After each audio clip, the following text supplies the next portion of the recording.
नमस्कार सभी को। एग्जाम रिवीजन के लिए जीके के टॉप क्वेश्चन अच्छे से पढ़ना, एग्जाम में पूछे जाते हैं। तो पहला प्रश्न है, गंगोत्री, यमुनोत्री, केदारनाथ और बद्रीनाथ चार धाम पवित्र स्थल भारत के किस राज्य में स्थित हैं?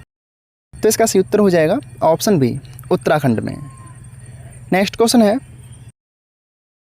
निम्नलिखित में से किन राशियों में इकाइयाँ समान होती हैं? आंसर दीजिए। तो इसका सही उत्तर हो जाएगा ऑप्शन डी, कार्य और ऊर्जा में। नेक्स्ट है, निम्नलिखित में से किस राजवंश ने विजयनगर साम्राज्य की स्थापना की थी? आंसर दीजिए। तो इसका सही उत्तर हो जाएगा ऑप्शन ए, संगम राजवंश ने। और आपको बता दें कि विजयनगर साम्राज्य की स्थापना सन 1336 ईस्वी में हरिहर और बुक्का नामक दो भाइयों ने मिलकर की थी। ये इंपॉर्टेंट क्वेश्चन है, एग्जाम में देखने को मिलता है, आप चाहें तो नोट डाउन कर सकते हैं। नेक्स्ट है, राजा राममोहन राय ने ब्राह्मण समाज के नाम से एक सुधार संघ की स्थापना की थी, जिसे बाद में किस नाम से जाना गया? तो इसका सही उत्तर हो जाएगा ऑप्शन बी, इसे ब्रह्म समाज के नाम से जाना गया और इसकी स्थापना 20 अगस्त 1828 में कोलकाता में की गई थी। तो ब्रह्म समाज की स्थापना कहाँ की गई थी? कोलकाता में। नेक्स्ट क्वेश्चन है, निम्नलिखित में से कौन सा शब्द संसद शब्द को संदर्भित करता है या फिर परिभाषित करता है? तो इसका सही उत्तर हो जाएगा ऑप्शन डी, राष्ट्रीय विधायिका। नेक्स्ट है, बैक स्टिक शब्द का प्रयोग निम्नलिखित में से किस खेल में किया जाता है? आंसर दीजिए। तो इसका सही उत्तर हो जाएगा ऑप्शन डी, हॉकी का। नेक्स्ट है, भूदृश्य पर जल, पवन तथा हिम जैसे विभिन्न घटकों के कारण होने वाले क्षय को क्या कहा जाता है? ऑप्शन देकर आंसर दीजिए और आप जितने प्रश्नों का आंसर दे सकते हैं देने की कोशिश कीजिए। तो इसका सही उत्तर हो जाएगा ऑप्शन बी, अपरदन, यानी मृदा का कटाव। नेक्स्ट क्वेश्चन है, निम्नलिखित में से कौन सी एक विधि राष्ट्रीय आय के आकलन की विधि नहीं है? तो इसका सही उत्तर होगा ऑप्शन डी, बैंकिंग विधि, क्योंकि हम राष्ट्रीय आय का आकलन आय, व्यय और उत्पाद विधि तीनों के द्वारा कर सकते हैं। नेक्स्ट है, भारत में वायुदूत एयरलाइंस की स्थापना किस वर्ष हुई या फिर कब हुई? आंसर दीजिए। तो इसका सही उत्तर हो जाएगा ऑप्शन सी, 1981 में, जो कि 20 जनवरी 1981 को हुई थी। नेक्स्ट क्वेश्चन है, निम्नलिखित में से राष्ट्रीय आय का मतलब क्या होगा? ऑप्शन देकर सही आंसर दीजिए। तो इसका सही उत्तर हो जाएगा ऑप्शन डी, राष्ट्रीय आय से मतलब होता है उत्पादन के सभी साधनों से प्राप्त आय। नेक्स्ट है, कोलंबस ने किस बंदरगाह से अपनी महान यात्रा के लिए प्रस्थान किया था या फिर कोलंबस ने किस बंदरगाह से अपनी यात्रा शुरू की थी? तो इसका सही उत्तर हो जाएगा ऑप्शन डी, पालोस बंदरगाह, जो कि स्पेन का एक बंदरगाह है और कोलंबस ने सन 1492 में अपनी यात्रा प्रारंभ की थी और ये इटली का नाविक था। तो अगला प्रश्न है, मच्छर जनित बीमारी के बारे में जागरूकता बढ़ाने के लिए हर वर्ष राष्ट्रीय डेंगू दिवस कब मनाया जाता है? तो इसका सही उत्तर हो जाएगा ऑप्शन बी, 16 मई को। नेक्स्ट है, अनबुझा चूना यानी क्विक लाइम का रासायनिक सूत्र क्या है? और ऐसे क्वेश्चन आपके बिहार पुलिस के एग्जाम में पूछे जाते हैं। तो इसका सही उत्तर हो जाएगा ऑप्शन ए, CaO यानी कैल्शियम ऑक्साइड। नेक्स्ट है, लोकतंत्र के दो आवश्यक अधिकार कौन से हैं? तो इसका सही उत्तर हो जाएगा ऑप्शन ए, लोकतंत्र के दो आवश्यक अधिकार समानता और स्वतंत्रता हैं। नेक्स्ट है, निम्नलिखित में से कौन सा पर्वत एशिया को यूरोप से अलग करता है? ऑप्शन देकर आंसर दीजिए।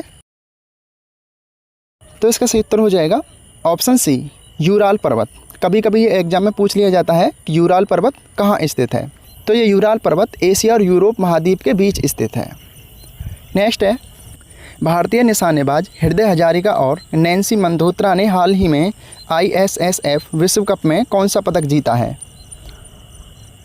तो इसका सही उत्तर हो जाएगा ऑप्शन बी, इन्होंने हाल ही में रजत पदक जीता है और ये एग्जाम में कभी कभी इनका प्रोफेशन पूछ लिया जाता है कि हृदय हजारिका या फिर नैन्सी मंदोत्रा का संबंध किस खेल से है? तो इनका संबंध निशानेबाजी से है, आप चाहें तो नोट डाउन कर सकते हैं। नेक्स्ट है, निम्नलिखित में से कौन सी नदी पंचनाद में शामिल नहीं है? तो इसका सही उत्तर हो जाएगा ऑप्शन ए, सिंधु नदी। और पंचनाद में शामिल नदियों के नाम हैं सतलुज, व्यास, चेनाब, झेलम और रावी। इन पांचों नदी के संगम से पंचनाद बनता है। नेक्स्ट है, साम्यवादी घोषणा पत्र के लेखक कौन हैं? इंपॉर्टेंट क्वेश्चन है, एग्जाम में देखने को मिलता है। तो इसका सही उत्तर हो जाएगा option A, Karl Marx. Actually जहाँ भी आपको साम्यवाद शब्द मिले वहाँ आपको दो शब्द मिल सकते हैं, कार्ल मार्क्स और फ्रेडरिक एंगेल्स। तो ये दोनों शब्द आपको याद रखने हैं। नेक्स्ट है, रबर निम्नलिखित में से किस क्षेत्र की एक फसल है? आंसर दीजिए। तो इसका सही उत्तर हो जाएगा ऑप्शन ए, भूमध्य रेखीय क्षेत्र की। और भारत में रबर उत्पादन में प्रथम राज्य केरल है और विश्व में सबसे ज़्यादा रबर उत्पादक देश थाईलैंड है। ये इंपॉर्टेंट क्वेश्चन है, एग्जाम में भी पूछा गया है। नेक्स्ट क्वेश्चन है, मुगल शासक औरंगजेब की मृत्यु किस वर्ष हुई थी? तो इसका सही उत्तर हो जाएगा ऑप्शन बी, 1707 में। नेक्स्ट क्वेश्चन है, निम्नलिखित में से किस भारतीय स्वतंत्रता सेनानी ने कहा था कि खुद वो बदलाव बनिए जो आप दूसरों में देखना चाहते हैं? तो इसका सही उत्तर हो जाएगा ऑप्शन बी, यह महात्मा गांधी जी ने कहा था। और गांधी युग से संबंधित प्रश्न जो कि महात्मा गांधी से ही संबंधित हैं, ये वीडियो हम आपको पहले ही प्रोवाइड करा चुके हैं। वीडियो के डिस्क्रिप्शन में उसकी लिंक है, आप यूट्यूब चैनल पर जा करके देख सकते हैं।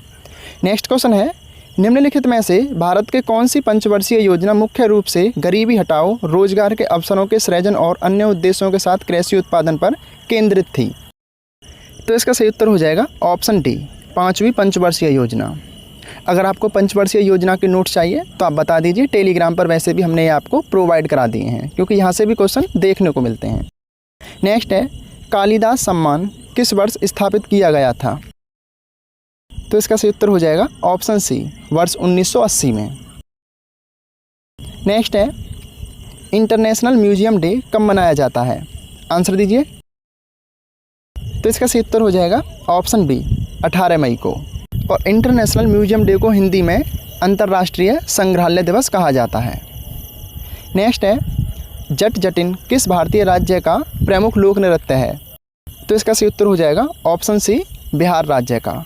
और भारत के सभी राज्यों के प्रमुख लोक नृत्य और शास्त्रीय नृत्य ये हम आपको पहले ही प्रोवाइड करा चुके हैं, टेलीग्राम पर भी है और व्हाट्सएप ग्रुप में भी है, आप जा करके देख लीजिए। तो ये कुछ आपके रिवीजन के लिए जीके के महत्वपूर्ण क्वेश्चन थे जो आपके एग्जाम और नॉलेज दोनों के लिए महत्वपूर्ण है। इससे पिछले प्रश्न आपको हमारे यूट्यूब चैनल शिक्षा मेरी दोस्त पर मिल जाएंगे। तो आप अच्छे से पढ़ते रहिए, तैयारी कीजिए। किसी नोट्स पर PDF फाइल की आवश्यकता है तो आप हमें बता दीजिए, हम आपको प्रोवाइड करा देंगे।